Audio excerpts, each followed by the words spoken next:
I do know it's July the 12th because it says so on my computer right now. And I'm pretty sure it's Friday. So we are still working with the Tao Te Ching. We're on verse 43. Sorry, my cat's here to say good morning. Which puts us well over halfway there. 81 verses in the Tao Te Ching. This is an interpretation offered by Dr. Wayne Dyer. I've mentioned before that I've had this book since it first came out, which I believe was 2007 or so. And it kept falling towards the bottom of my list of books to read. As I kept reading the Tao Te Ching, and I've read other books of their interpretation of the Tao, for some reason, this just didn't feel right to me at the time, until it did.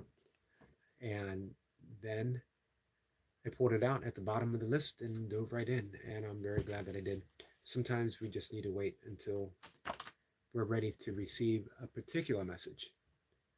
And here it is. So let's go into verse 43, which is one of my favorite verses. The Tao goes in and out. The Tao Te Ching goes in and out of what it offers.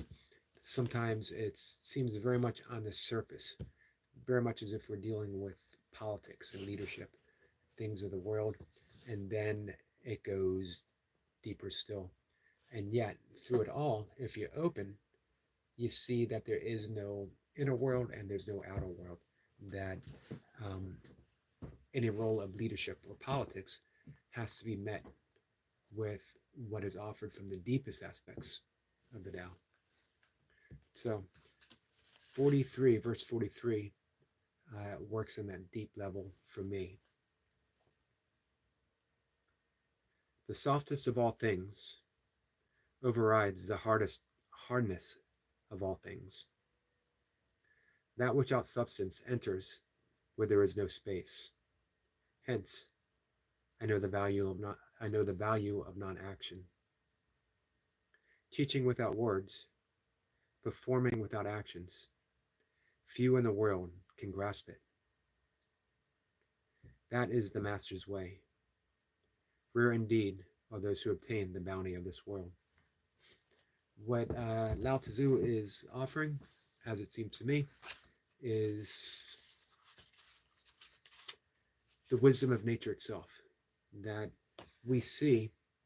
This is why the very first book I ever read on the Tao Te Ching was given to me by a girlfriend's mother in 1982.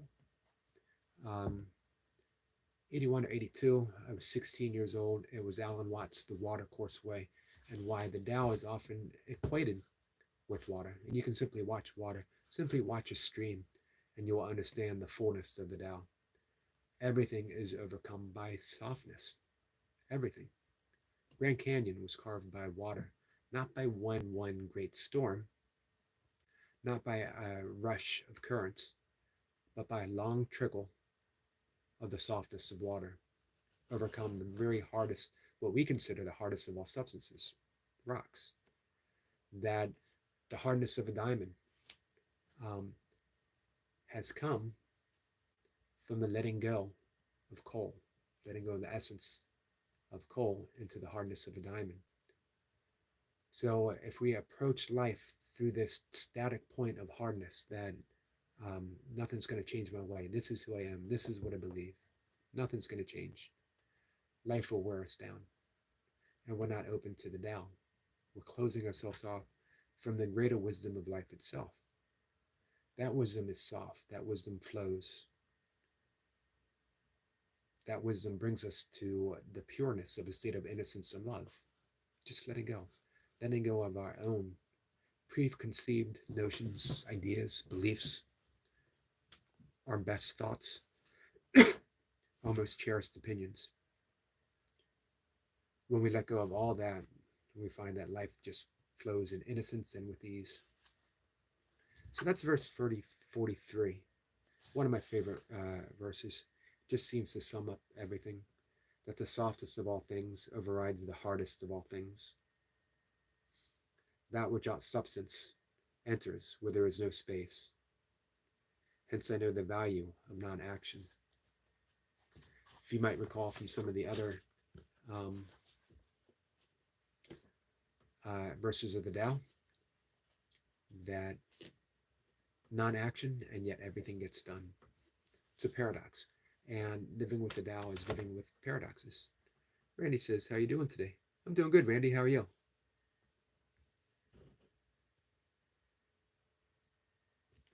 Randy says, love the message. Keep up the great work. Thank you, my friend. Appreciate that. Showing up every morning, just reading the Tao, sharing it. Not my wisdom, not my inspiration, but I'm part of it. That's the message from the Tao, is it's not ours, yet we are it. Same with inspiration. It's not our inspiration, and yet we are inspired. That's what in verse 43, saying that the wisdom of non-action. It doesn't mean that things don't get done. It means we are not the actor. We are not the doer. Everything gets done through us. It's nice to consider. Keeps me showing up every morning. What's going to get done through me this morning? For me right now, the lesson is in letting go of some fear-based thoughts that I wasn't even aware of. Well, if I was aware of, I thought maybe I had been in the process of letting them go, and they hit me like a brick very recently, the past couple of days. You make that commitment to surrender, you make that commitment to let go. I made that commitment to forgive and to live my life softly, without arrogance, from the innocence of authenticity. And you do that by forgiving and forgiving and forgiving. And of course, you make that commitment of forgiveness, and life throws you things to forgive, or things surface for you to forgive. I got a message to review. Hercules. That's interesting, Hercules. I'm glad you have your preference. I don't have preferences, my friend.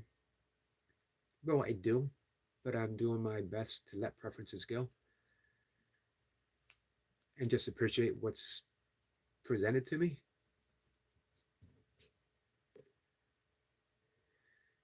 There's I can't remember the original author. It's a Zen classic, The Great Way, that to those who that the world is split.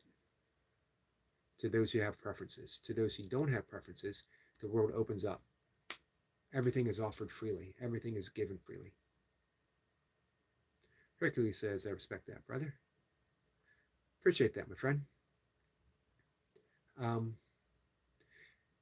If I limit myself, that I only like this, of course, it's just a thought. It's just an opinion. Who are you without those thoughts? Who am I without that opinion? Find beauty in everything. Find beauty in everything that's offered. Because it's there. By virtue of appearance. What else can you do? Hercules says, I have your back till I die. Hey, I appreciate that. I got your back too, my friend. Birds Lover says, hello, Sir Yogi, and beautiful people here. Mira, my friend, how are you? Appreciate you showing up. 5 o'clock in the morning for me. I'm talking about verse 43 to Tao Te Ching. Verse 43 deals with the softest of all substances, overcoming the hardest of our substances. Birds Lover says that I am good. Awesome. Again, the example, Grand Canyon. It got carved by a trickle of water over a long period of time. The softest of substance overcame the hardest of substance, carving one of the greatest natural wonders in the world. Wasn't through a rush of water, wasn't through one big strong current sweeping through, and then bam, we have the Grand Canyon. Think of the universe itself. The universe came, singularity of existence, dark speck of matter. There was no space and there was no time until something, an impulse, a voice, whispered. We can call it the voice of God. We can call it the voice of love, the voice of inspiration itself. I like to think of it as the absolute, the voice of the absolute. That which was before anything was, whispered, expand. And in that expansion, everything came to existence. The potentiality of everything came into existence. Let's see. Cairo says, sound like, oh, I love Bob Lazar. Absolutely love Bob Lazar. I don't know if, well, I was going to say I don't know if I necessarily agree with everything. Doesn't matter if I do or don't. I don't understand all of the mathematical principles that he offers, but I absolutely love that thought of consciousness being all-pervading. It seems to be my experience. Life says, what formed the earth? That's a good question. If we went by a Vedic thought, the earth was always in potentiality. It came into existence, it comes from existence. Comes into existence, ceases to exist. It's like the breath of God. Everything comes, everything goes. So it's always been. Life says, what if everything was already here, just in different form? That could be. That could definitely be. Again, that's with the yogic principle. Everything was already here because it comes from the absolute. Within the absolute is the potentiality of everything to exist. So the potentiality, earth comes into being. And then it ceases. And then it comes. And then it ceases. Let's see. Kara says, definitely. Sabine, our good friend Sabine is here. Sabine says, hello, Yogi Eric, and all lovely people in this live stream. Hope you're all doing fine. Greetings from Switzerland. Hello, Switzerland. Appreciate you stopping by. We're talking about verse 43 of the Tao Te Ching, and then whatever else pops up. It's a good conversation this morning. We'll talk for a minute or two more, and then I'm going to go out and take my walk. You know, we're talking about becoming, ceasing to become. I was reading early this morning a different perspective on reincarnation. That reincarnation in and of itself isn't true, nor is it false. We're always in the process of being reincarnated into different versions of the self. I was reincarnated from the womb into an infant. I was reincarnated or rebirthed from an infant into an adolescent. I was reincarnated from an adolescent into a teen, or then into adulthood. What am I becoming now? I'd like to think that I am being reincarnated back into essence. But maybe not. Speed says, please leave your like for Yogi. Thank you for that. Eric's a wonderful stream. I just started, and it is good conversation. I appreciate that, my friend.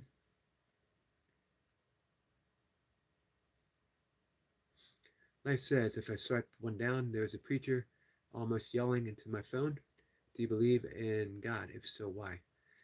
I do believe in God, but might not necessarily be the God that everyone else believes in.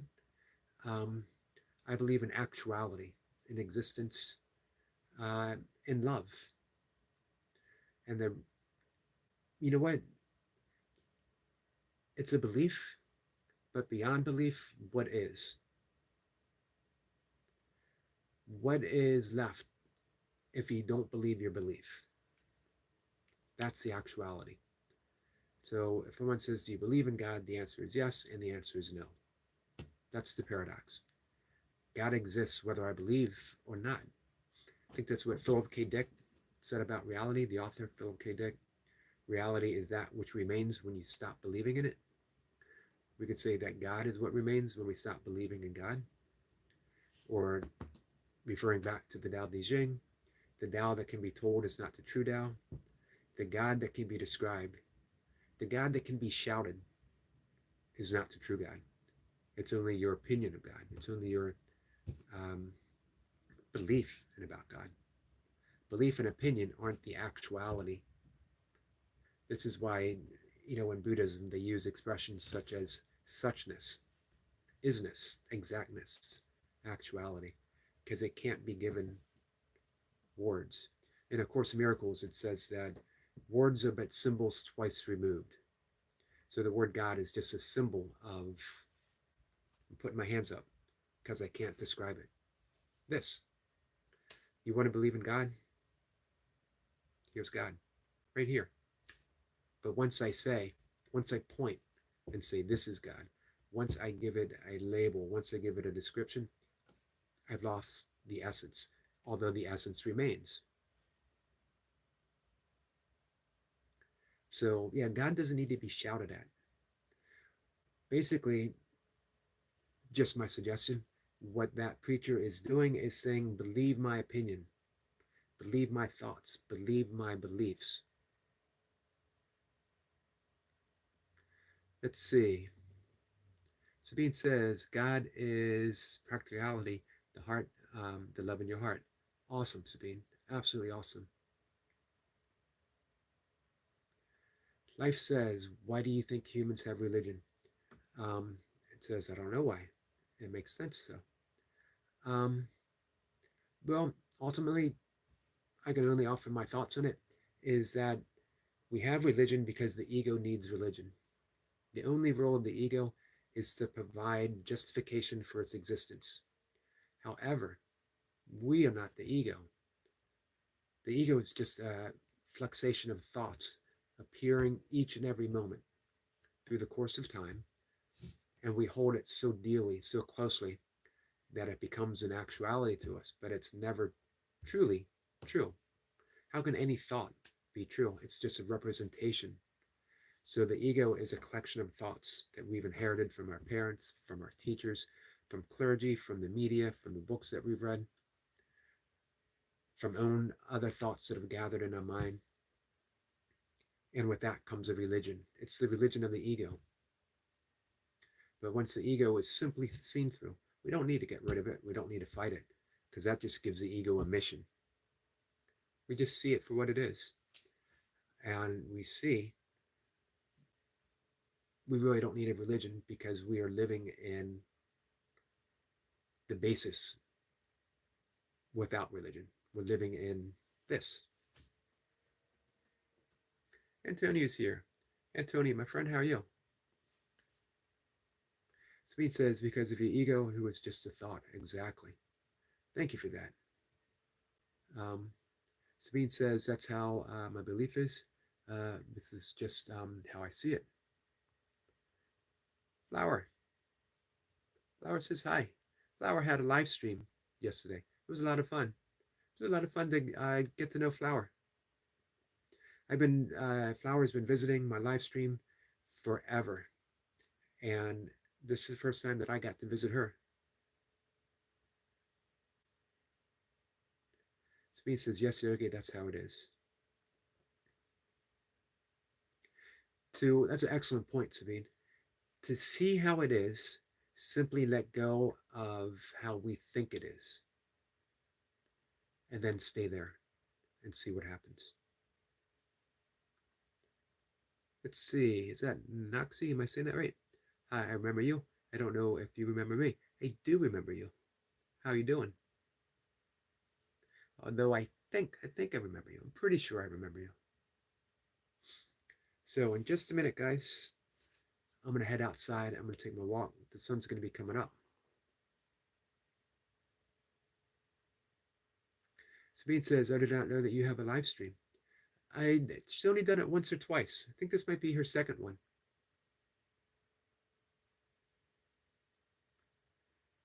Spartan Echo says, always salt your pasta before boiling.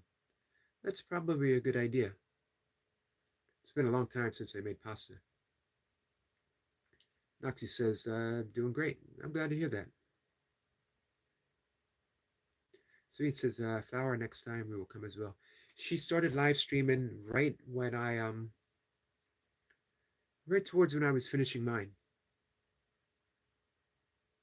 Sweet says, cool, right on, Flower. Awesome. She did some drawing. She fed her dog. She was attacked by her cat. Um, it was a lot of fun.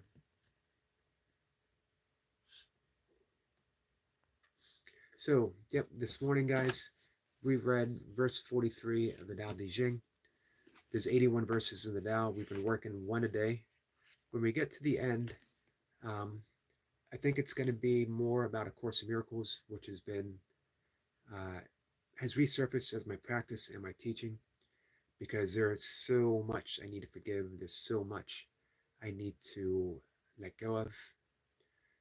That recent in my life, I thought, they say, if you think you're enlightened, go visit your family. And you'll find that you got some work to do. I have some work to do. Um, I still have some forgiveness to do. Forgiveness is a lifetime practice, because what we're forgiving isn't so much other people. We're forgiving our own projections of fear that shape our perception of the world. If you want peace, we got to forgive our own projections. We don't have to forgive other people. We don't have to give world leaders. We don't have to forgive anything out in the world. We have to turn inwards. We have to see our fear-based projections, and we forgive them one at a time. So I've been hit with some thoughts of lack, some thoughts of can I live the life in which I've endeavored? Can I be free? Can I be liberated? Can I just live a simple life of inspiration, doing my writing, doing my readings? And then I've been hit with a whole lot of doubt, a whole lot of fear, a whole lot of resentment and grievances. It's the way it works. So I got to turn inwards. I got to trust. I got to forgive. Let's see. Sabine says, okay, everyone, take care. Lots of love to you all. Lots of love to you, my friend. Bye. I have to go. Got some stuff to do. Me too. I'm going to go out and take my walk. I appreciate you guys stopping by. Let's see. What is life? Life says, what is life without love? The meaning of life. There is no life without love. However, there's the illusion of lack of love. In A Course in Miracles, it says only love is real. Everything else is an illusion. And of course, people throw things up and say, well, what about war? What about disease? What about... And they give you this list. It's an illusion. Does it mean the illusion doesn't hurt? Not at all. My desk is an illusion. There's no reality of a desk. If I take it apart, it's just parts. If I view those parts under a nuclear microscope, I see that it's just particles dancing around emptiness. There's no actual desk. And yet, a couple times a week, I stub my toe on it. So my desk is an illusion. However, illusions can certainly hurt. So when we say illusory, it doesn't mean that it doesn't exist. It means it doesn't exist as we see it. So only love is real. Everything else is an illusion. Therein lies the peace of God, is what the Course in Miracles says. Is that an actuality for me? Not yet. Sometimes. I'm working on it. 3 different things. Life's a paradox, guys. And in all of them are true. In one moment of a time, all of them are true. I have had moments where I feel, not know, but feel with absolute certainty that only love is real. I've had moments, recent moments, after 40 plus years of meditation and breath work and yoga, 30 years of working with A Course in Miracles. I've had recent moments, as recently as this morning and last night, of everything feels very fear-based, and that I'm going to be unable to do the stuff that I've set out to do. And in the same breath, I've released that and I'm embraced by love again. Just how it works, for however long it works. I just keep coming back to forgiveness and working with that. So guys, I'm going to go outside. I'm going to see the sunrise. I'll be back 1 o'clock Eastern time and do my next live stream. Let's see, what about psychopaths? I've been taught that they don't feel. Maybe. I don't know. That's the thing. What about psychopaths? Um, that a psychopath might be someone who is so deeply within the illusion of the ego that they don't know any other way. That our thoughts, what we've been taught about psychopath, are so deep within the ego that we don't know any other way. Can we forgive the illusion of a psychopath? And what happens when we do? What if we didn't view them as a psychopath? We viewed them in the innocence of who they are, with the egoic principles of a psychopath appearing, and we simply forgive the appearance and forgive the appearance and we forgive the appearance until we only get to the actuality of love. All we can do is try. Let's see. Life says, you think they are free? No, I think that they are embedded in the ego for whatever reason. And we're seeing. The thing is, we're seeing a psychopath as someone out there other than ourselves. As Ramana Maharshi said, there are no others. So we have to forgive our own fear-based projection of what we believe a psychopath is. We forgive the appearance of a psychopath. And then let's see what actually is. If a psychopath exists, it exists in our mind, as everything does. The thought, the identity of a psychopath is only a thought in our mind. What if we release that thought? What if we forgive that thought? What's left? And people will argue, we can't do that. Well, I don't know. Maybe we need a paradigm shift. Let's see. Obviously, what we've been doing hasn't worked. Let's find another way. Do you think the people who might have tortured and put Jesus on the cross were psychotic, were psychopaths? Maybe some of them were. When Jesus forgave them, did he see them as psychopaths and said, I forgive you even though you're a psychopath? There was no even or. There was just forgiveness. Jesus said, forgive them, Father, for they know not what they do. He saw the innocence of who they truly were. And everything was instantly forgiven. That's our practice. Difficult. But what else can we do? Guys, I'll see everyone later. Have a good morning. Take care.